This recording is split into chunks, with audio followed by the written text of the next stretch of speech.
आत्मा को पावन बनाने के लिए एकांत की भट्टी में रहने की, एक सत्य बाप के सिवाय दूसरा कोई भी मित्र संबंधी याद ना आए, इसका पूरा अटेंशन रखने की, बुद्धि में सारा ज्ञान रखकर बंधन मुक्त बन दूसरों की सेवा करने की, बाप से सच्चा सौदा करने की, सत्य परमपिता परमात्मा की हम आत्माओं के लिए आज की मुरली से सच्ची शिक्षाएं।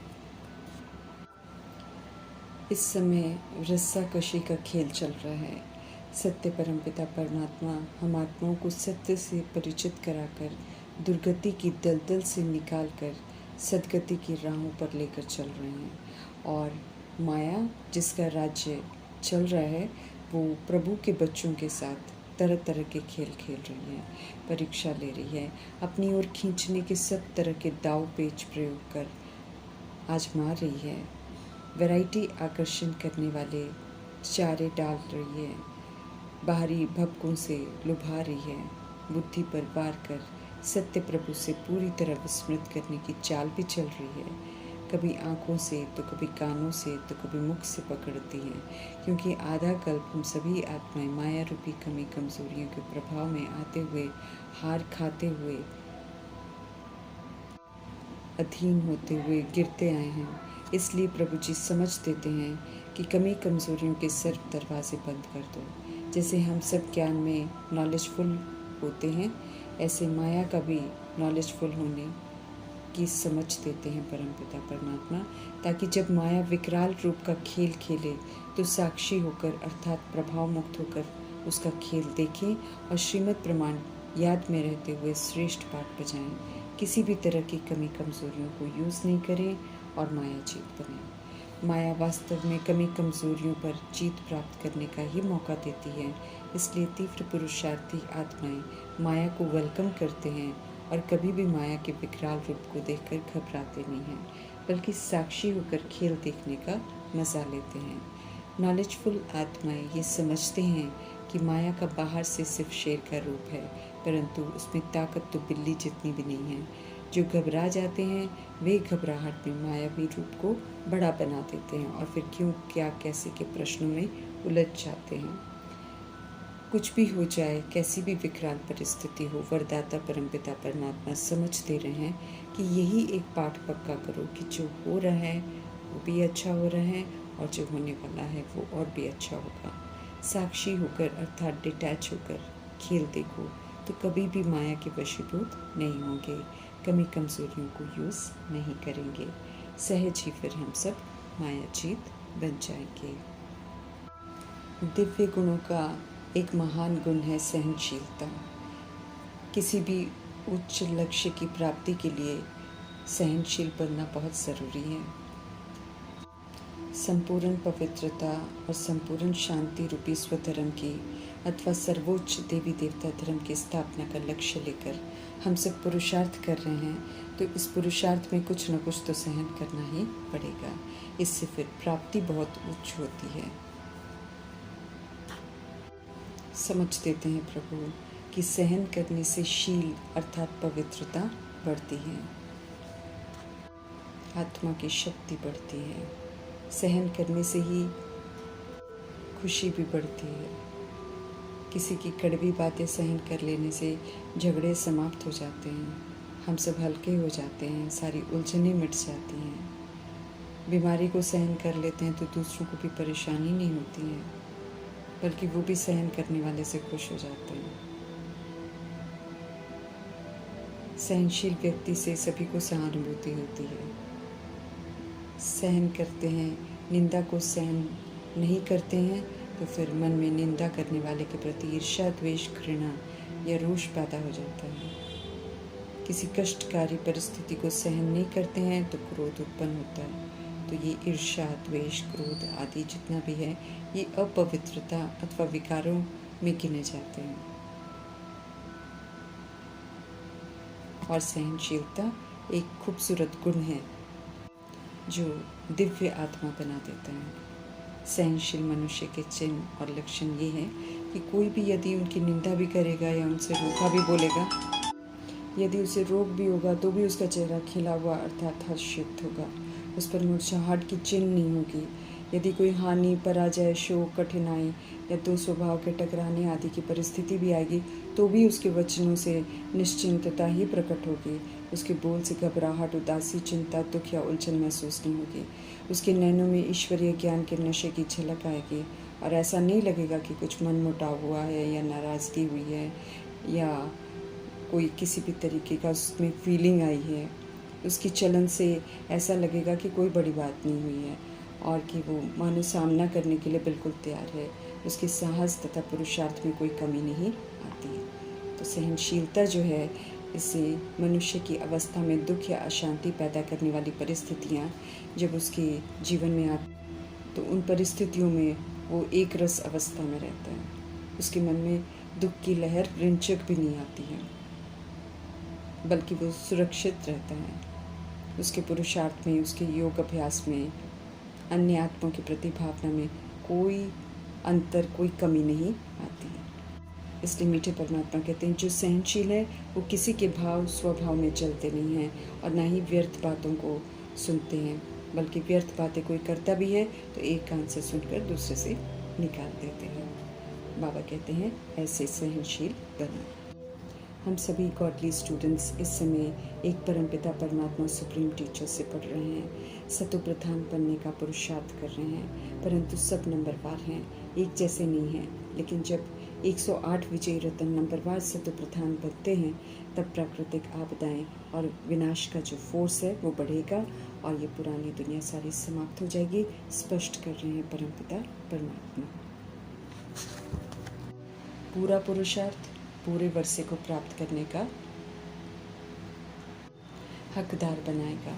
पूरा वर्षा प्राप्त करने के लिए बाप को अपना वारिस बनाने का तन, मन, धन, बुद्धि, संबंध, संपर्क, वस्तु, वैभव जो कुछ भी हमारे पास है वो सब कुछ सत्य बाप पर बलिहार करने का पुरुषार्थ करना है। बाप को अपना बनाने से पूरे वर्षे के अधिकारी बन जाएंगे।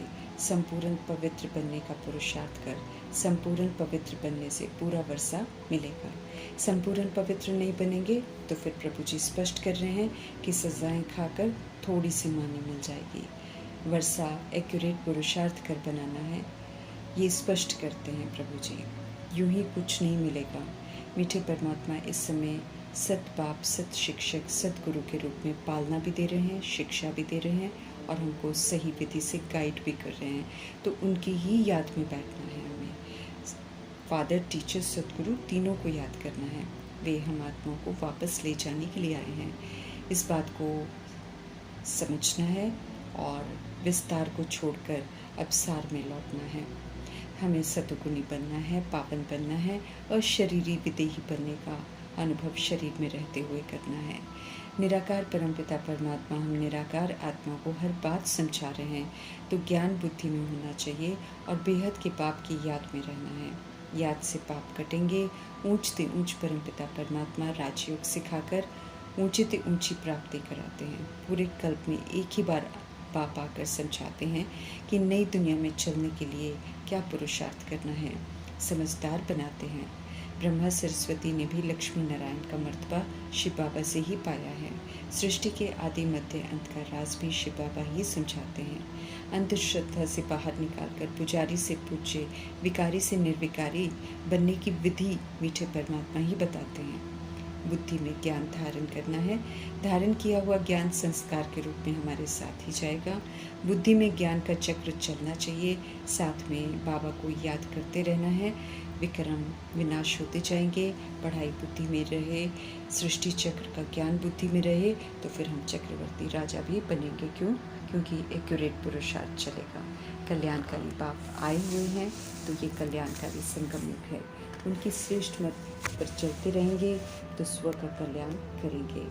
चैतन्य बीज रूप परमपिता परमात्मा की हर बात यथार्थ रीति हमें समझनी है। हम आत्माएं तमो प्रधान बनते हैं तो तत्व भी तमो प्रधान बन जाते हैं। अभी हम आत्माओं की जिम्मेवारी है कि सतो प्रधान बने, तो फिर से सारे तत्व जो हैं वो सतो प्रधान बन जाएंगे। अविनाशी आत्माएं सृष्टि रूपी ड्रामा में पार्ट बजाती हैं, इसलिए ये बेहद का नाटक अनादि हो जाता है, फिरता ही रहता है, ख़त्म नहीं होता है। कल 5000 वर्ष का है, लाखों का नहीं। इस सत्य को समझाने के निमित्त हैं हम सब। बेहद का बाप बेहद का वर्षा सुख घनेरे का देने के लिए आए हुए हैं। काल पर जीत पहनाने आए हैं। आयुष्मान अमर भव का वरदान देने के लिए आए हुए हैं। तो हमें अमर भव और आयुष्मान भव का वरदान विधि पूर्वक चलकर प्राप्त करना है। आत्माएं फिर 150 वर्ष स्व इच्छा से शरीर छोड़ती हैं और फिर लेती हैं। श्रीमत पर चल कंगाल से सिरताज हमको बनना है। एक देवी देवता पवित्रता का धर्म जो है, एक राज्य एक भाषा से सृष्टि की शुरुआत होनी है। इसे विश्व में शांति कहते हैं। सारे विश्व की राजधानी देते हैं प्रभु जी, जहाँ सारी पृथ्वी सारा आसमान भी मिलता है, बशर्ते हम पूरा पुरुषार्थ करें। सर्व प्राप्तियाँ बाप ही आकर कराते हैं। सारा ज्ञान बुद्धि में रहना चाहिए ताकि खुद का भी पुरुषार्थ एक्यूरेसी से चलता रहे, औरों को भी हम समझा सकें। जो शिव बाबा के संपूर्ण बन जाते हैं वे ही फिर वारिस बनते हैं, जैसे लक्ष्मी नारायण शिव बाबा से पूरे वफादार बनते हैं, उनको अपना पूरा वारिस बनाते हैं, अपना सब कुछ प्रभु को सौंप देते हैं और फिर प्रभु के वारिस बन जाते हैं। ये अच्छा सा सौदा है जो प्रभु के साथ करना है, सिवाय बाप के और कोई हमको याद ना आए। क्यों?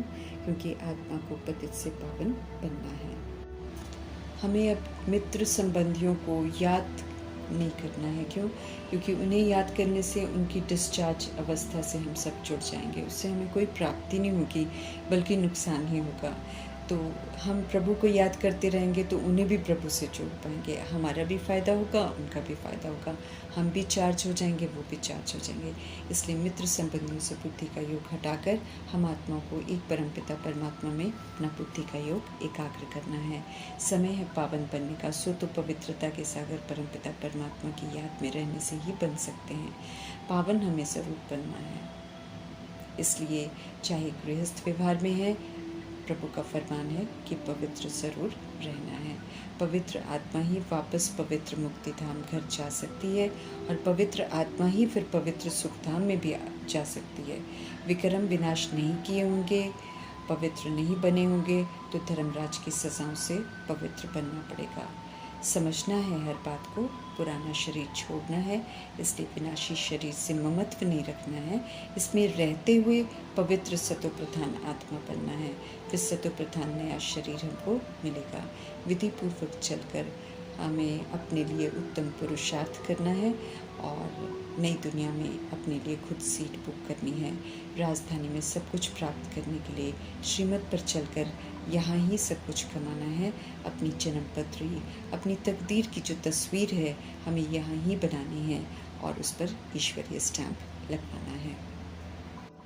विधि पूर्वक परमपिता परमात्मा की श्रीमत पर चलते रहेंगे तो हमें कभी भी पश्चाताप नहीं करना पड़ेगा। ऐसे कल्याणकारी मीठे से परमपिता परमात्मा जी का धन्यवाद करते हुए ओम शांति।